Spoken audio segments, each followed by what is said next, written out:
You know what's interesting about someone who always has options? It looks like confidence, looks like abundance, looks like someone who's just got it like that. But here's what nobody talks about. Sometimes having options isn't about having so much love to give that one person can't contain.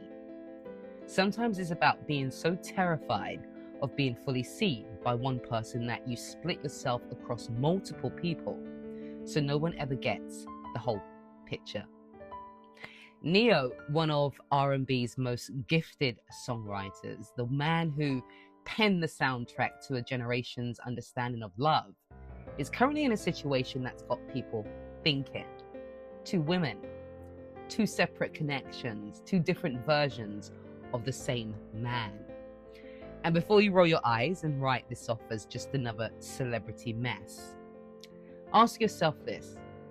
Have you ever kept yourself or kept someone on the back burner just in case? Have you ever refused to delete a dating app even though you're seeing someone? Have you ever maintained just enough distance in every connection so that no one could get too close?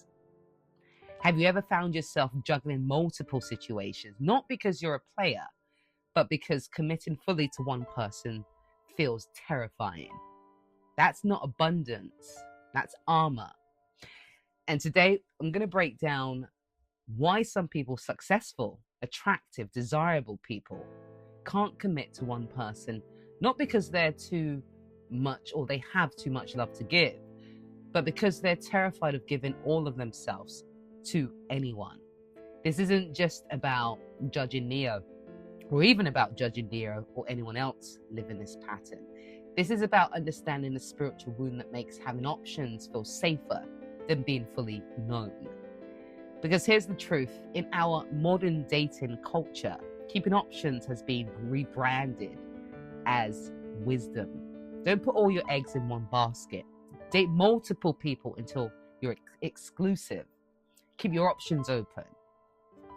We've been taught that commitment is something you delay as long as possible, that vulnerability is weakness, that showing someone your full self is giving them power over you.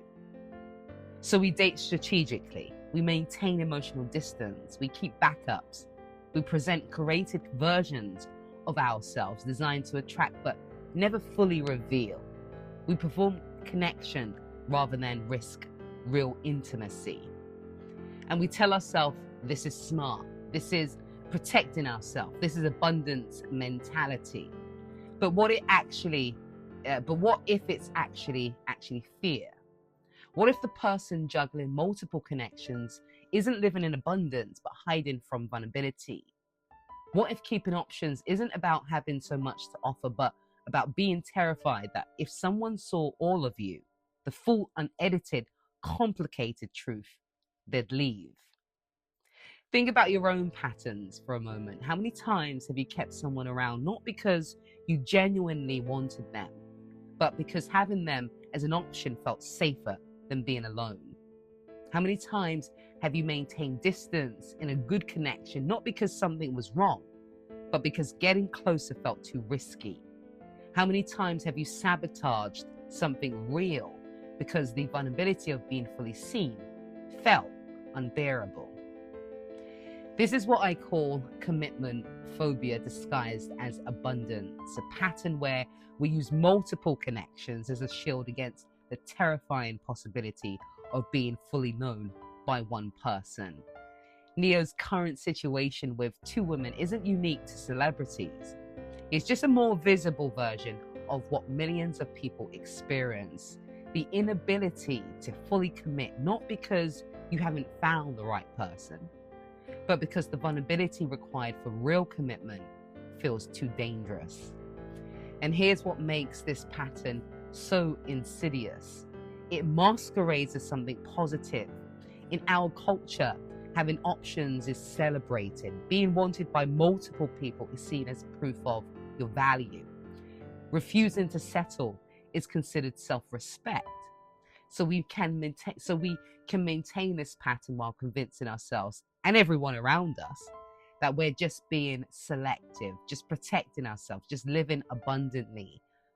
But beneath the surface is often something much more painful.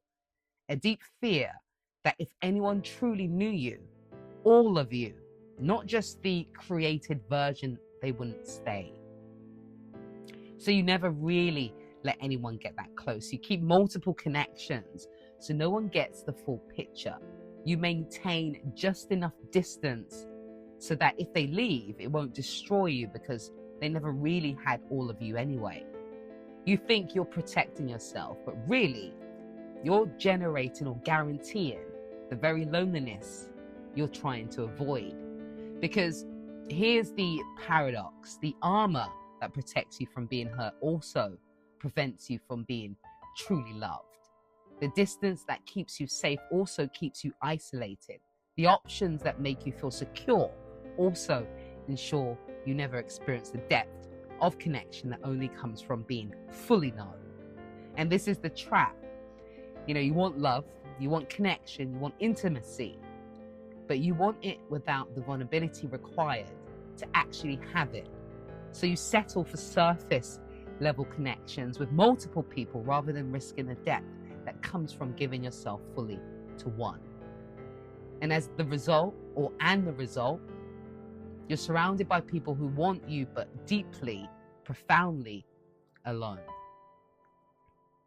Because being wanted for a created or curated version of yourself isn't the same as being loved for who you actually are. Think about Neo, a man who's written some of the most beautiful love songs of our generation. Songs about deep connection, about being seen, about love that knows you fully. Yet his personal life suggests someone who struggles to actually live what his songs describe. Someone who splits himself across multiple connections rather than risking full presence in one. Again, I'm not judging his choices. I'm pointing to his own, or how his pattern illuminates something many of us experience. The gap between the love we dream about and the vulnerability we're actually willing to risk. Because that's what real love requires: vulnerability, the willingness to be fully seen, the courage to know or show someone not just your highlight reel, but your full humanity, the messy parts, the sacred parts, the parts you usually hide. And for many of us, that feels too dangerous. So we keep options, we maintain distance, we perform connection while avoiding intimacy. We date multiple people so no one can get too close. We convince ourselves this is abundance when really it's avoidance. And this is the commitment phobia disguised as abundance.